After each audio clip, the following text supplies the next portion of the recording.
দখলদার ইসরায়েলি বাহিনী এবং ফিলিস্তিন পুরোদমে যুদ্ধ চলছে। জানিয়ে দেব হাতে থাকা সর্বশেষ আপডেট আন্তর্জাতিক সংবাদ। প্রথমে এই সংবাদ শিরোনাম, ইসরায়েলি ঘাঁটিতে সরাসরি আঘাত হিজবুল্লাহর। এরপর জানিয়ে দেব ইসরায়েল বিরোধী বিক্ষোভ, বাইডেন খুনি স্লোগান, গেট থুনবার্গ গ্রেপ্তার। এদিকে নেতানিয়াহুর কঠোর সমালোচনা করল আমিরাত। এরপর জানিয়ে দিব ফিলিপিন্সে মাঝারি পাল্লার ক্ষেপণাস্ত্র ব্যবস্থা মোতায়েন যুক্তরাষ্ট্রের। আরও জানিয়ে দিব ইসরায়েলের আক্রমণে শেষ আশ্রয় হারাচ্ছে ৩ লাখ ফিলিস্তিনি। সর্বশেষ জানিয়ে দিব ইউরোপীয়রা কিয়েভের পতনের ঝুঁকি দেখে ভেঙে পড়েছে বলেছে ক্রেমলিন। এতক্ষণ শুনছিলেন সংবাদ শিরোনাম, এবারে বিস্তারিত। তবে অনুরোধ থাকবে ভিডিওটিতে একটি লাইক করবেন এবং কমেন্ট করে জানিয়ে দিবেন কোন জেলা থেকে আপনি আমাদের এই ভিডিওটি দেখছেন। ইসরায়েলি ঘাঁটিতে সরাসরি আঘাত হিজবুল্লাহর। লেবাননের শক্তিশালী সশস্ত্র গোষ্ঠী হিজবুল্লাহ দাবি করেছে ইসরায়েলের রামিয়া সামরিক ঘাঁটি লক্ষ্য করে গতকাল শনিবার রকেট ও কামান হামলা চালিয়েছে তারা। এসব রকেট ও কামানের গোলা এই ঘাঁটিতে সরাসরি আঘাত হেনেছে বলে দাবি করেছে লেবাননের রাষ্ট্রীয় বার্তা সংস্থা। তবে হামলার ব্যাপারে ইসরায়েলি সেনাবাহিনী তাৎক্ষণিকভাবে কোনো প্রতিক্রিয়া জানায়নি। খবর আল জাজিরার। শুক্রবার লেবাননের দক্ষিণাঞ্চল লক্ষ্য করে ব্যাপক বিমান হামলা চালায় দখলদার ইসরায়েলি সেনাবাহিনী। এর পরের দিন শনিবার ইসরায়েলি ঘাঁটিতে আঘাত হেনেছে হিজবুল্লাহর যোদ্ধারা। ইসরায়েলি বিমান হামলা শুক্রবার আঘাত হানে একটি মোবাইল ফোন ট্রান্সমিশন সাইটে। এটি লেবাননের তায়ার হারফাতে অবস্থিত। ওই হামলায় একজন প্যারামেডিক এবং রক্ষণাবেক্ষণের দায়িত্বে থাকা এক কর্মী প্রাণ হারান।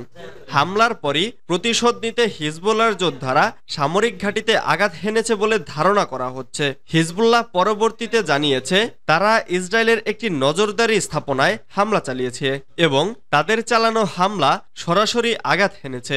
গত বছরের ৭ অক্টোবর ফিলিস্তিনি সশস্ত্র গোষ্ঠী হামাস ও ইসরায়েলের মধ্যে যুদ্ধ শুরু হয়। এর পরদিন থেকে ইসরায়েলের ওপর হামলা চালানো শুরু করে হিজবুল্লাহ। ইসরায়েল বিরোধী বিক্ষোভ, বাইডেন খুনি স্লোগান, গ্রেটা থুনবার্গ গ্রেপ্তার। বিশ্বজুড়ে তীব্র হচ্ছে ইসরায়েল বিরোধী বিক্ষোভ। এদিকে মার্কিন যুক্তরাষ্ট্রে লাগাতার বিক্ষোভের ঝাঁজ বাড়াচ্ছে বিশ্ববিদ্যালয়গুলির পড়ুয়ারা। টানা কয়েক সপ্তাহ থেকে যুক্তরাষ্ট্রের বিভিন্ন বিশ্ববিদ্যালয়ে শিক্ষার্থীদের আন্দোলন অব্যাহত রয়েছে। এবার সুইডেনের মালামোতে ইউরোভিশন অনুষ্ঠানের বাইরে ফিলিস্তিনের সমর্থনে বিক্ষোভ শুরু হয়। সেই বিক্ষোভে সামিল হয়েছিলেন পরিষেব আন্দোলনের কর্মী গ্রেট থুনবার্গ। সেখান থেকে গ্রেট থুনবার্গকে আটক করল স্থানীয় পুলিশ। সামাজিক মাধ্যমে ভাইরাল ভিডিওতে দেখা গেছে কেফিয়া স্কার্ফে গায়ে জড়ানো থুনবার্গকে পুলিশ অনুষ্ঠান থেকে বের করে নিয়ে যাচ্ছে। সেই সময় বিবি ও বাইডেন খুনি বলে স্লোগান দিতে থাকেন গ্রেটা। শনিবার সুইডেনের বন্দর নগরী মালমোতে ইউরোপের সঙ্গীত প্রতিযোগিতা ইউরোভিশনের গ্র্যান্ড ফিনালের প্রতিযোগিতার ৬৮তম আসর বসে। এই আসরের গ্র্যান্ড ফিনালেতে সুইডেন, ফ্রান্স, ইসরায়েল সহ ইউরোপের ২৫ দেশের প্রতিযোগী অংশ নেয়। শনিবার অনুষ্ঠান চলাকালীন ২০,০০০-এর বেশি ফিলিস্তিনপন্থীরা মালমো অ্যারেনার সামনে বিক্ষোভ করেন। নেতানিয়াহুর কঠোর সমালোচনা করল আমিরাত। ইসরায়েলি প্রধানমন্ত্রী বেনিয়ামিন নেতানিয়াহুর কঠোর সমালোচনা করেছে সংযুক্ত আরব আমিরাত। যুদ্ধের পর গাজার ভবিষ্যৎ সরকারে উপসাগরীয় দেশটির সম্ভাব্য ভূমিকা নিয়ে নেতানিয়াহুর মন্তব্যের পর শনিবার ১১ই মে এই সমালোচনা করল দেশটি। ব্রিটিশ বার্তা সংস্থা রয়টার্স এ খবর জানিয়েছে, মধ্যপ্রাচ্যের যে কয়েকটি দেশ ইসরায়েলের সঙ্গে কূটনৈতিক সম্পর্ক স্থাপন করেছে সেগুলোর মধ্যে একটি প্রভাবশালী দেশ হল আমিরাত। প্রায় ৭ মাস ধরে ফিলিস্তিনের গাজায় ইসরায়েলি আগ্রাসন চলমান থাকলেও এই সম্পর্ক অব্যাহত রয়েছে, যদিও তাতে ফাটল ধরেছে ইঙ্গিত পাওয়া যাচ্ছে। নেতানিয়াহুর সমালোচনা করে আমিরাতের পররাষ্ট্রমন্ত্রী শেখ আবদুল্লাহ বিন জায়েদ আল নাহিয়ান সামাজিক যোগাযোগ মাধ্যম এক্সে লিখেছেন, এই উদ্যোগ নেওয়ার জন্য আইনি এখতিয়ার নেই ইসরায়েলি প্রধানমন্ত্রীর। গাজায় ইসরায়েলি উপস্থিতিকে আড়াল করার কোনো পরিকল্পনা যুক্ত হবে না সংযুক্ত আরব আমিরাত। তিনি বলেছেন, ফিলিস্তিনি জনগণের আশা ও আকাঙ্ক্ষাকে ধারণা করে এমন একটি ফিলিস্তিন সরকারকে সহযোগিতায় প্রস্তুত রয়েছে আমিরাত। এর মধ্যে ফিলিস্তিনের স্বাধীনতাও রয়েছে। ফিলিপিন্সে মাঝারি পাল্লার ক্ষেপণাস্ত্র ব্যবস্থা মোতায়েন যুক্তরাষ্ট্রের। সম্প্রতি যুক্তরাষ্ট্র ফিলিপিন্সে মাঝারি পাল্লার ক্ষেপণাস্ত্র ব্যবস্থা মোতায়েন করেছে। ফিলিপিন্স সময় শুক্রবার বিকেলে ইন্দোনেশিয়ার জাকার্তায় আসিয়ান সেক্রেটারিয়েট 30তম চীনা আসিয়ান সিনিয়র অফিসিয়াল কনসালটেশনে যোগদানের পর চীনের পররাষ্ট্র মন্ত্রণালয়ের উপমন্ত্রী সুন ওয়ে তুং সাংবাদিকদের সাক্ষাৎকারে এসব কথা বলেন।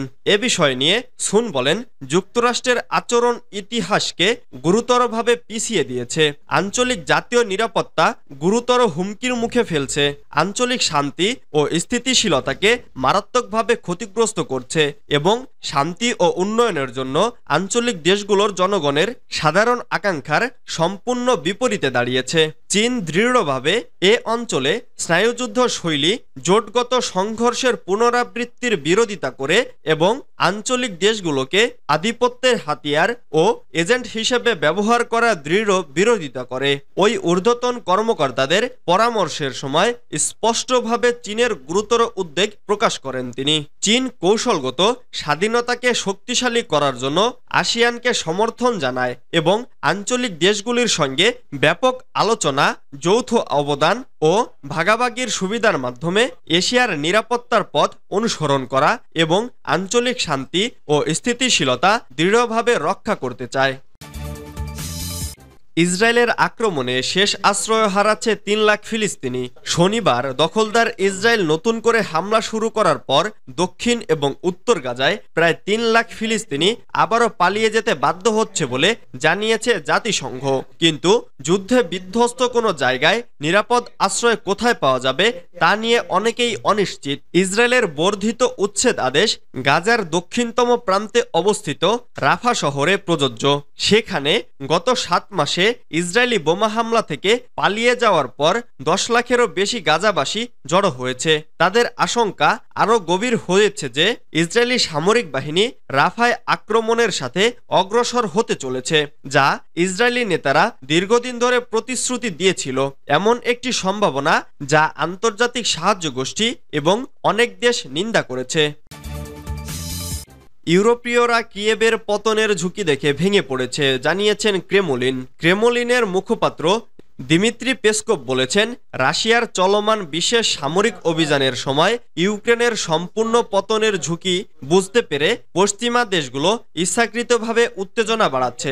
রাশিয়ার প্রেসিডেন্টের মুখপাত্র ভিজিটিআরকে সাংবাদিক পাভেল জারুবিনকে বলেছেন, যিনি তার টেলিগ্রাম চ্যানেলে এই ভিডিওটি পোস্ট করেছেন। পশ্চিমা রাজনীতিবিদদের উস্কানিমূলক বক্তব্য উত্তেজনা বৃদ্ধির ইচ্ছাকৃত চেষ্টা। পেসকভ বলেন, ইউরোপীয়রা ভেঙে পড়েছে কারণ পরিস্থিতি দ্রুত পরিবর্তন হচ্ছে এবং এটি আসলে ইউক্রেনীয়দের জন্য সম্পূর্ণ পতনের সাথে পরিপূর্ণ। তাই তারা নিজেরাই এই পরিস্থিতিকে বাড়িয়ে তুলেছে।